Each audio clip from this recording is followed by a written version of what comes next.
أعوذ بالله من الشيطان الرجيم. بسم الله الرحمن الرحيم. الحمد لله رب العالمين الرحمن الرحيم مالك يوم الدين إياك نعبد وإياك نستعين اهدنا الصراط المستقيم صراط الذين أنعمت عليهم غير المغضوب عليهم ولا الضالين آمين. اللهم صل على سيدنا محمد وعلى آل سيدنا محمد كما صليت على سيدنا إبراهيم وعلى آل سيدنا إبراهيم وبارك على سيدنا محمد وعلى آل سيدنا محمد كما باركت على سيدنا إبراهيم وعلى آل سيدنا إبراهيم في العالمين إنك حميد مجيد. سبحان ربك رب العزة عما يصفون وسلام على المرسلين الحمد لله رب العالمين. Voilà la suite de notre lecture concernant la gratitude.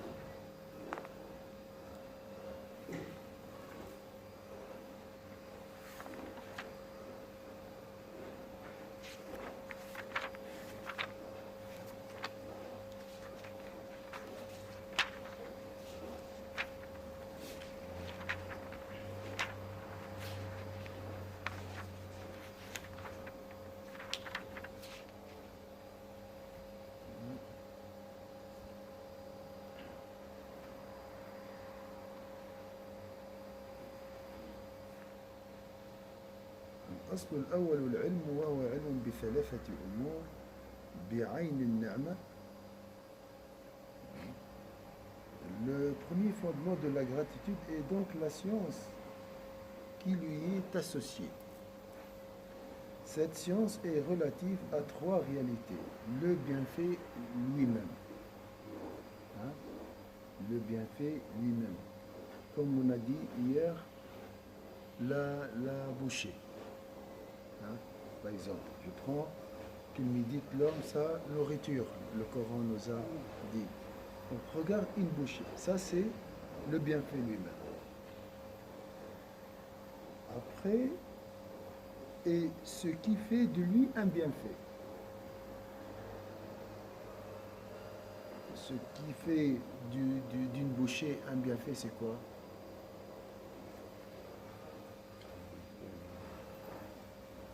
اللقمة ما الذي يجعل منها نعمة؟ ما هو السبب؟ C'est quoi la cause? On mange, on n'a pas faim. Voilà, on n'a pas faim. Donc elle nous donne la satiété. La personne du bienfaiteur. Et l'existence des attributs du bienfaiteur par laquelle s'actualise la bienfaisance et de laquelle découlent les bienfaits. On a dit Sayyidina Ibrahim, il a dit, c'est Allah qui nous donne à manger. Voilà. Donc voilà les trois choses. Le bienfait, l'aspect du bienfait, le bienfaiteur et les attributs du bienfaiteur. En réalité, il a parlé de trois. فإنه لا بد من نعمة ومنعم ومنعم عليه تصل إليه النعمة من المنعم بقصد وإرادة. Alors, on a trois points.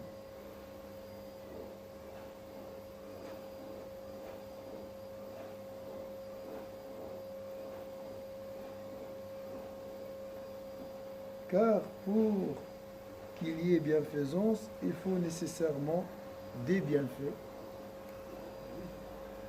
un bienfaiteur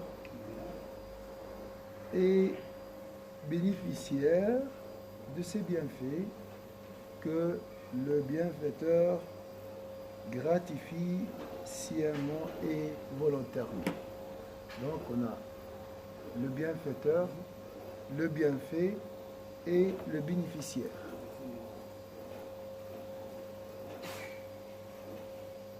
هذا في حق غير الله تعالى. أما في حق الله تعالى فلا يتم إلا بأن يعرف أن النعم كلها من الله. وهو المنعم والوسائط مسخرون من جهته.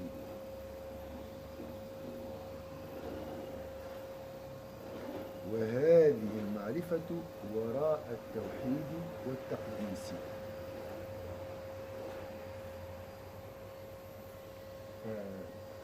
الحمد مرتبط بالتوحيد. Il convient donc de distinguer tout cela. D'ailleurs, ce fait est également vrai relativement aux êtres autres que Dieu. Mais concernant Dieu, il convient de savoir de surcroît que tous les bienfaits proviennent de Dieu et qu'il est le réel bienfaiteur. C'est une certitude. Inch'Allah. On doute. Quant aux causes intermédiaires, les causes intermédiaires, comme la nourriture, Ah ouais. comme par exemple les voitures, comme les causes intermédiaires, On peut appeler ça des causes intermédiaires. les patrons, tout ça, Tout ce qui est matériel, elles lui sont assujetties. tout vient par là. Cette connaissance est subséquente à celle de l'unicité et de la transcendance divine. Donc cette connaissance est liée à l'unicité de Dieu. Parce que quand tu dis Alhamdulillah, tu vois le bienfaiteur.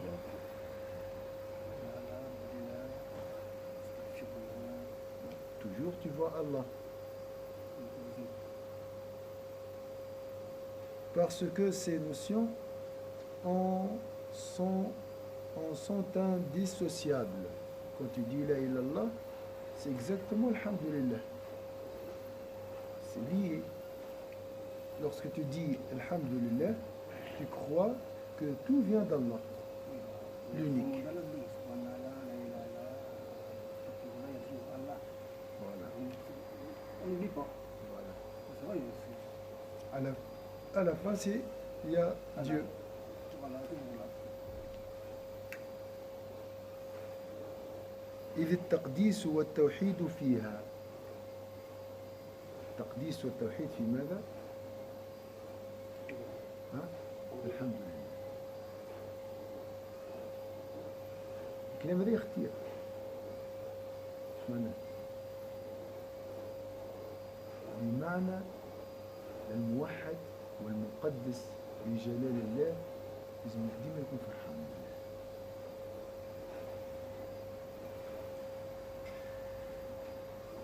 Une phrase simple, Arden, va dire Cheikh maintenant, mais très, très importante, Muslim. Alors, il a dit, puis lorsque l'individu prend conscience de l'être transcendant, il comprend ensuite qu'il ne peut y avoir qu'un être ainsi transcendant et que tous les autres êtres ne peuvent donc lui partager cette prérogative. Donc, on l'a dit avant, je dirais même que le premier niveau des connaissances relatives à la foi consiste à connaître ce qui fait la transcendance de Dieu.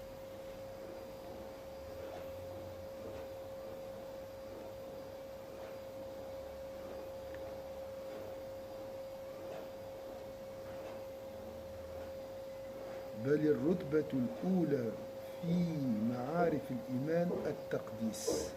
La transcendance, ça veut dire quoi la transcendance? Taqdis. D'habitude, qu'est-ce qu'on fait nous? On dit tout ça, c'est grâce à un tel. La transcendance, c'est oublier les intermédiaires, un tel, la voiture, les objets, tout ça, à Allah Azza wa Jalla. C'est ça la transcendance. ne pas associer quelqu'un à Dieu. C'est vraiment croire que c'est Dieu qui détient tout. Ouais, il détient tout, oui. Tout fait. Mais ce que j'ai compris ici, il a dit, on trouve dans l'Alhamdulillah la transcendance et l'unicité de Dieu. Si j'inverse, un croyant qui croit un Dieu unique doit dire toujours Alhamdulillah, Souvent, doit être satisfait d'Allah, doit voir les bienfaits d'Allah partout, doit être toujours heureux, content, souriant, satisfait. Pourquoi? Parce qu'il y a Dieu. Il voit Dieu partout. Tu vois Dieu partout et tu es triste.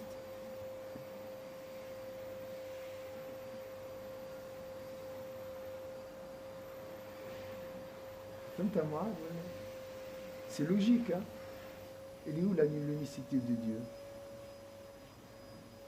Hein? Je dis, il n'y a point de divinité que Dieu. Et je suis triste. Il y a une contradiction. Si Dieu, il est partout, quelqu'un, on est parti. alors pourquoi tu es triste? C'est ça le shirk.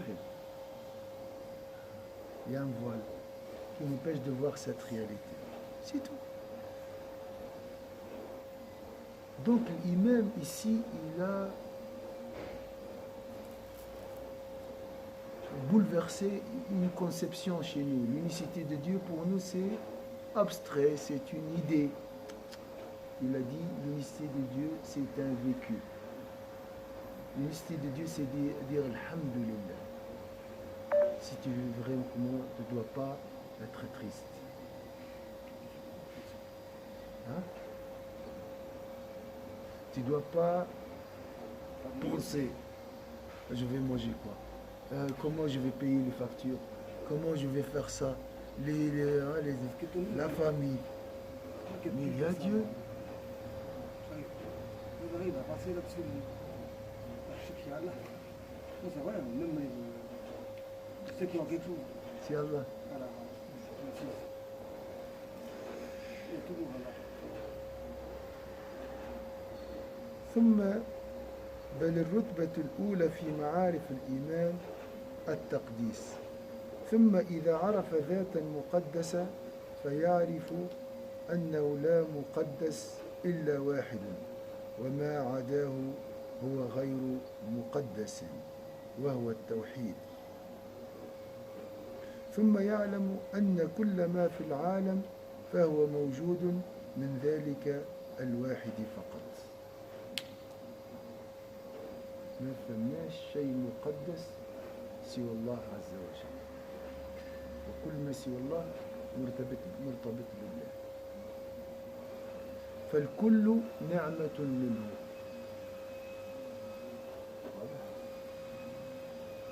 فتقع هذه المعرفة في الرتبة الثانية المقدس هو الله ما سوى الله غير المقدس فالكل من الله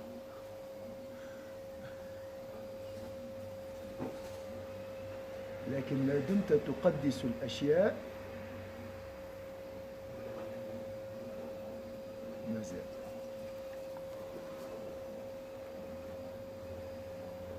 c'est la connaissance de l'unicité divine. Puis l'individu réalise que tout ce qui se trouve dans l'univers procède de cet état unique seulement.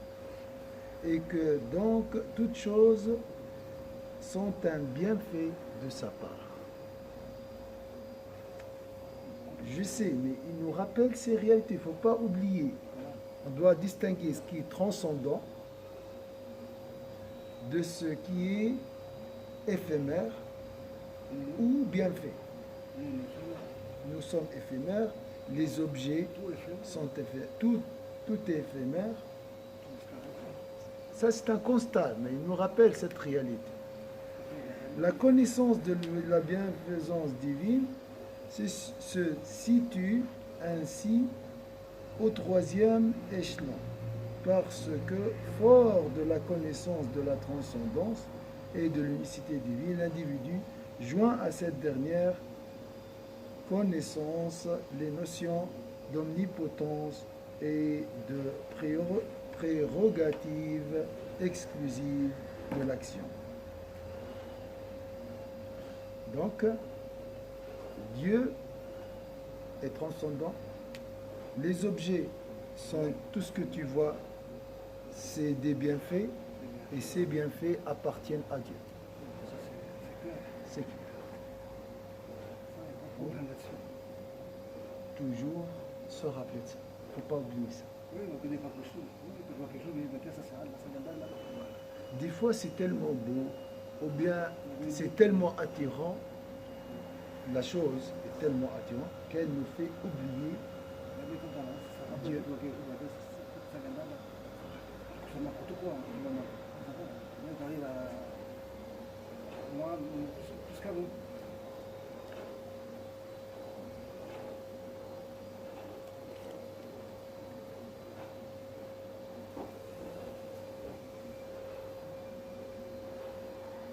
ثم يعلم أن كل ما في العالم فهو موجود من ذلك الواحد فقط. La transcendance, c'est quoi? C'est attribuer tout à Allah Azza wa Jal. Attribuer tous les bienfaits à Allah Azza wa Jal.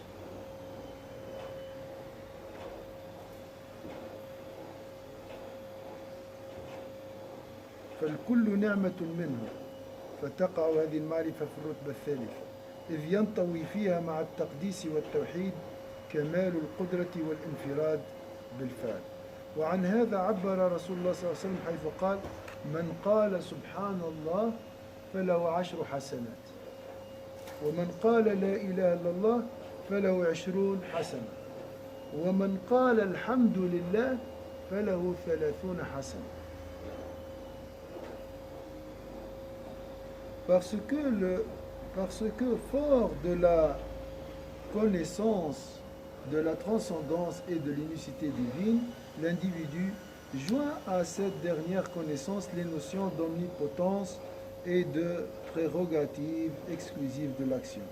C'est ce qu'a expliqué l'envoyé de Dieu sallallahu alayhi wa sallam en ces termes: 10 bonnes actions sont comptées à qui déclare exalté soit Dieu. Subhanallah, 10 hasanat. 20 bonnes actions sont comptées à qui déclare il n'est de Dieu que Dieu. La ilaha illallah, 20 et 30 bonnes actions sont comptées à qui déclare louange à Dieu. Subhanallah, donc comme si tu nies que mon patron est la source de ma subsistance. Subhanallah. La ilaha illallah, tu attribues ta subsistance à Allah Azza wa Jal. D'accord? Après, la dernière invocation, alhamdulillah, découle de la deuxième, vu que c'est la ilaha illallah, alhamdulillah. La subsistance appartient à Allah, donc alhamdulillah. Vous voyez? Subhanallah, c'est pour nettoyer, comme astaghfirullah. Après la ilaha illallah, j'attribue le bienfait à Dieu l'unique. Et après, je regarde, mon salaire est lié à Allah Azza wa Jal, appartient à Allah. Alhamdulillah. Mais il faut passer par la première phase, qui est la transcendance. Subhanallah, c'est pour nettoyer. Il ne faut pas penser que ma vie dépend d'une personne ou d'une chose. C'est ça, subhanallah. D'accord? Le bienfait appartient à Allah.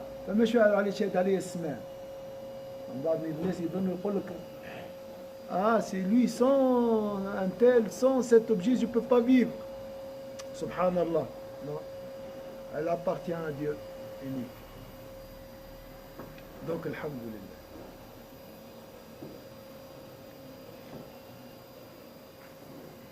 وقال صلى الله عليه وسلم أفضل الذكر لا إله إلا الله وأفضل الدعاء الحمد لله. Le prophète sallallahu alayhi wa sallam a dit par ailleurs, la meilleure formule de souvenance, de dhikr, et il n'y a de Dieu que Dieu.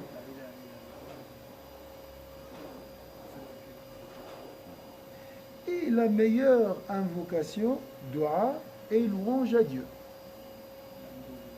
Comme si la ilaha illallah, c'est pour dire tous les bienfaits appartiennent à Dieu. Une fois j'ai cette connaissance dans mon cœur, je ressens la satisfaction et je dis Alhamdulillah. Et c'est un rappel, on sait, mais on oublie. Nous avons tendance d'oublier d'attribuer les choses à Allah Azza wa Jalla. Donc, nous voyons les intermédiaires, al-wasa'id, wa nansa al-sabab al-awwal. Nous voyons les intermédiaires et nous oublions la première cause. Subhanallah, la ilaha illallah. Ensuite, tu peux dire alhamdulillah.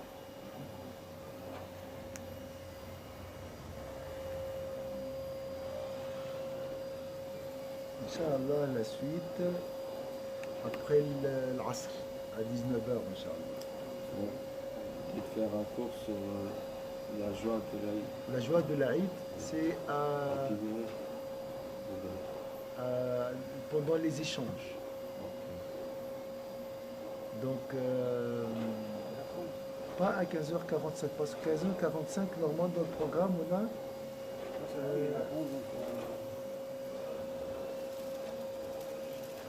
on a les échanges, non?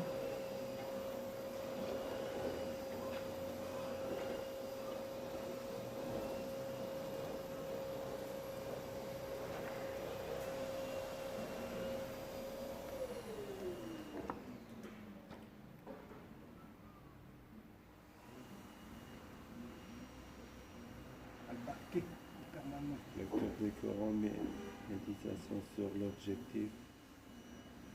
Voilà. À quelle heure? 16h20. 16h20, voilà. Donc à 15h45, lecture du Coran. Du Coran. On va 15h20. à 16h20. 16h20, les échanges. Et à 15h45, la lecture du Coran. Pour avancer un peu.